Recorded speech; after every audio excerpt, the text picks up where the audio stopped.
বাইরে যে বয়সে আমরা ঝিঙ্কুনা কুন্না কুন্না কুন্না না, তারপরে ইটস 100% লাভ লাভ লাভ ও পাগলু থোড়া সা করলে রোমান্স, এই গান শুনছি। এই বয়সে আমার ভাই শুনে আর্টসেলের গান, দুঃখ বিলাস, ও আমায় ভালোবাসিনি, মেট্রো, অনিকেত প্রান্তর, তুই কি দেয়ালে কি কি রে অনিকেত প্রান্তর, অনিকেত প্রান্তর তবু এই দেয়ালের শরীরে কিটা এরকম গান শুনে।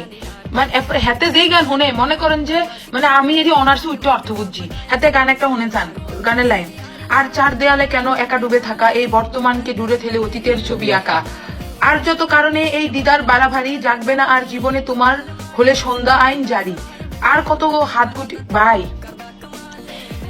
বাংলা বই এরুম রিডিং পড়া ম্যাডামে পড়াই দিত, পড়াইয়া বুঝাই দিলে বুঝতাম। আর হাতেই গান, হাতেই গানটা এর তারা গানটাতে মুখস্থ পারে। আর সবচেয়ে ইম্পর্টেন্ট কত হইলো কারণ তার বাংলা বইয়ের একটা কবিতা সিংহাই তে কবিতা মুখস্থ করতে পারতো না, কিন্তু তে হিন্দি গান মিনিটের পর মিনিট মুখস্থ গায়। এরপরে বাংলা গান হাতে ঠড়ালা মুখস্থ, হাতে স্ট্যাটাস মারে, সে গানের মিনিং বুঝছি না, এই বয়স হাতে গান পারে, তে আবেগ দিয়া গায় বাথরুম ঘুমা ঘু। এখন আমি কনফিউজড, আমার ভাই কি মেধাবী নাকি শেখা খাইছে, আমি জানতে চাই। ঘটনা কি বাচ্চা তোর ঘটনা?